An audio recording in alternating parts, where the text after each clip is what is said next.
এর খবরে নজর রাখবো, কারণ দিনভর টান টান উত্তেজনা মুম্বাইয়ে। অবশেষে কঙ্গনা রানাওয়াত নিজের বাড়িতে তিনি ফিরেছেন। মহাসংঘাতে মহারাষ্ট্র সরকারকে পাল্টা চ্যালেঞ্জ করেছেন। বাড়ি ফেরার পরে চ্যালেঞ্জ করেছেন, আজ আমার ঘর ভেঙেছেন, কাল আপনাদের অহংকার ভাঙবে, হুঙ্কার কঙ্গনা রানাওয়াতের। उद्धव ठाकरे, तुझे क्या लगता है कि तूने फिल्म माफिया के साथ मिलके मेरा घर तोड़ के मुझसे बहुत बड़ा बदला लिया है?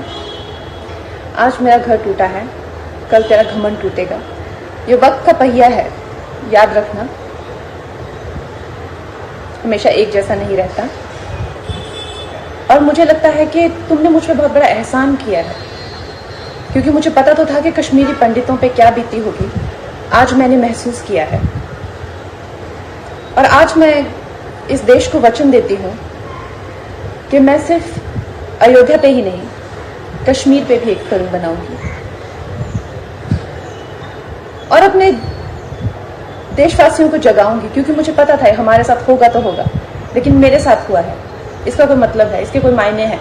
और उद्धव ठाकरे, ये जो क्रूरता और ये जो आतंक है, अच्छा हुआ ये मेरे साथ हुआ, क्योंकि इसके कुछ मायने हैं।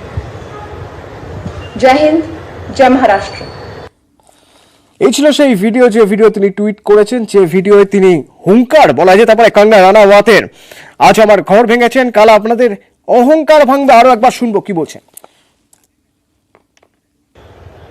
उद्धव ठाकरे, तुझे क्या लगता है कि तूने फिल्म माफिया के साथ मिलके मेरा घर तोड़ के मुझसे बहुत बड़ा बदला लिया है? आज मेरा घर टूटा है, कल तेरा घमंड टूटेगा। ये वक्त का पहिया है, याद रखना, हमेशा एक जैसा नहीं रहता।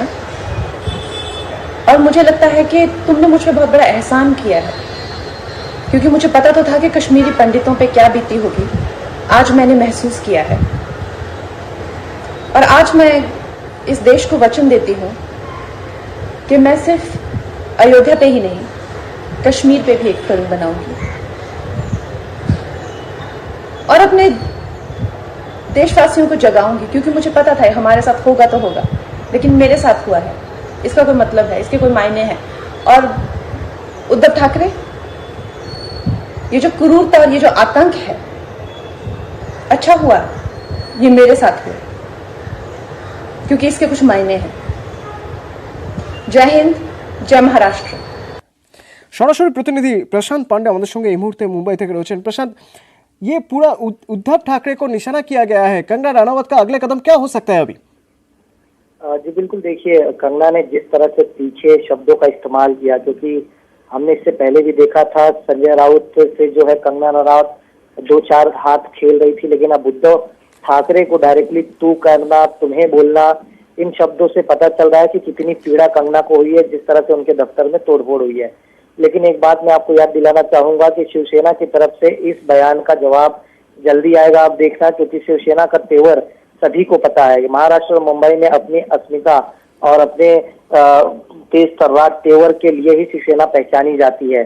लेकिन बहरहाल अब इसका जवाब किस तरह से शिवसेना या फिर उद्धव ठाकरे या फिर महाराष्ट्र सरकार देती है, देखने वाली बात होगी।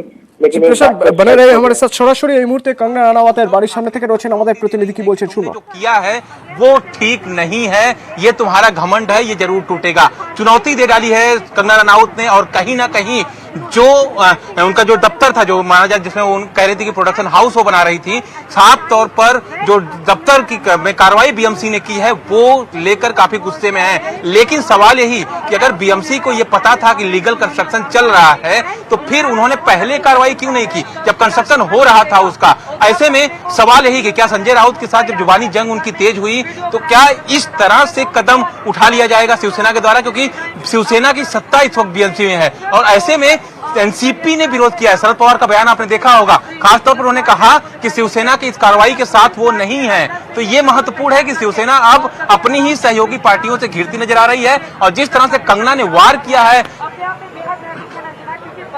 সরাসরি আমাদের প্রতিনিধি আমাদের জানাচ্ছিলেন এই মুহূর্তে শিবসেনা একরকম রাজনৈতিকভাবে কোণঠাসা হয়ে গিয়েছে এই পদক্ষেপের পর, এবং বোম্বে হাইকোর্ট জানিয়ে দিয়েছে, স্থগিতাদেশ দিয়ে দিয়েছে এই মুহূর্তে বিএমসি যেভাবে বাড়ি ভাঙার কাজ, অফিস ভাঙার কাজ করেছে কঙ্গনা রানাওয়াতের। এবং ঠিক এইরকম একটা পরিস্থিতিতে কঙ্গনা রানাওয়াত যখন ফিরলেন মুম্বাইতে, ফেরার পর ফেরার পর নিজের ঘর থেকে তিনি সোশ্যাল মিডিয়ার মাধ্যমে নিশানা করলেন উদ্ধব ঠাকরেকে। কি বললেন?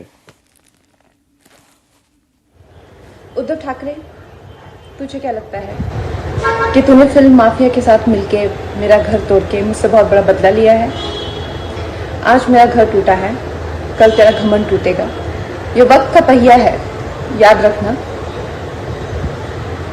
हमेशा एक जैसा नहीं रहता। और मुझे लगता है कि तुमने मुझ पर बहुत बड़ा एहसान किया है, क्योंकि मुझे पता तो था कि कश्मीरी पंडितों पे क्या बीती होगी। आज मैंने महसूस किया है, और आज मैं इस देश को वचन देती हूं कि मैं सिर्फ अयोध्या पे ही नहीं, कश्मीर पे भी एक फिल्म बनाऊंगी और अपने देशवासियों को जगाऊंगी, क्योंकि मुझे पता था हमारे साथ होगा तो होगा, लेकिन मेरे साथ हुआ है, इसका कोई मतलब है, इसके कोई मायने हैं। और उद्धव ठाकरे, ये जो क्रूरता और ये जो आतंक है, अच्छा हुआ ये मेरे साथ हुआ, क्योंकि इसके कुछ मायने हैं। जय हिंद, जय महाराष्ट्र। मुंबई থেকে प्रतिनिधि प्रशांत पांडे हमारे संगे ছিলেন। प्रशांत, आप बता रहे थे कि अगले कदम क्या हो सकता है कंगना रनावत की? जी बिल्कुल, देखिए जिस तरह से मैं कह रहा था कि कंगना के इस बयान का पलटवार जो है शिवसेना की तरफ से जल्द दिया जाएगा, क्योंकि इस बार महाराष्ट्र के सीएम उद्धव ठाकरे को टारगेट करते हुए कंगना ने अपना ये बयान जारी किया है।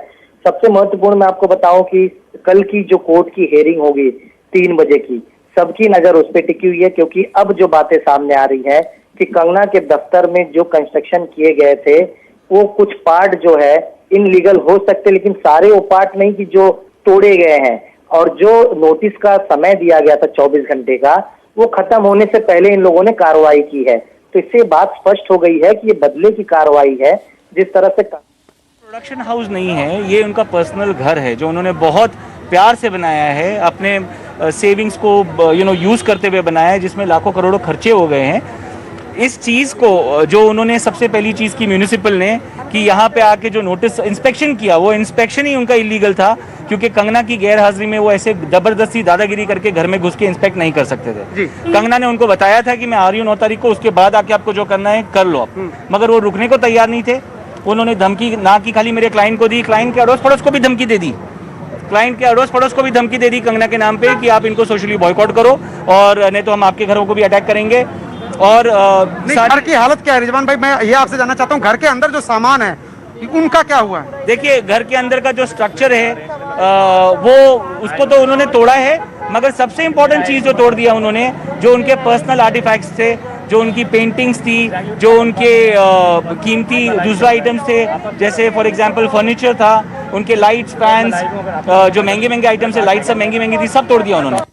आप कंपेंसेशन मांगेंगे या कोई मुकदमा दर्ज कराएंगे बीएमसी पर? यस, हम लोग बाकायदा for not following a process of law and for doing all these things we will initiate everything, all actions. अच्छा, हमने और इधर कंगना रनावत আইনজীবী রিজন সিদ্দিকী, कंगना রানাওয়াতের আইনজীবী, তিনি জানাচ্ছিলেন যে তারা এবার মামলা লড়বেন, তাদের সম্পত্তি নষ্ট হয়েছে, বেআইনিভাবে তাদের বাড়ি ভাঙার চেষ্টা হচ্ছে, তাদের অফিস ভাঙার চেষ্টা হয়েছে, এভাবে অফিস ভাঙা যায় না। এক ধরনের প্রতিশোধমূলক ঘটনা ঘটানো হয়েছে বা প্রতিশোধ স্পৃহা থেকে এই ধরনের ঘটনা ঘটানো হয়েছে বলে তিনি দাবি করছেন এবং এর বিরুদ্ধে তিনি মামলা করবেন বলে জানাচ্ছেন। कंगना রানাওয়াত তিনি নিজেও সরাসরি চ্যালেঞ্জ করেছেন উদ্ধব ঠাকরেকে যে তিনি মুম্বাইতেই থাকবেন এবং এবার যারা তার ঘর ভেঙেছে দরকার হলে তাদের অহংকার ভাঙার সময় আসবে, সময়ের বিষয় এবং সময় এলেই সব বোঝা যাবে।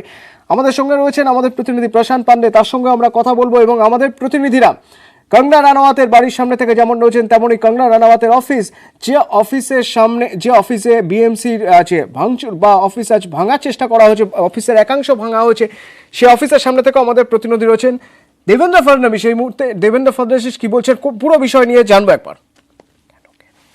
अपने खिलाफ बात करने वालों को हम रास्ते पर रोककर मारेंगे और सरकार के समर्थन से हम ये काम करेंगे, ऐसा महाराष्ट्र के इतिहास में कभी नहीं हुआ।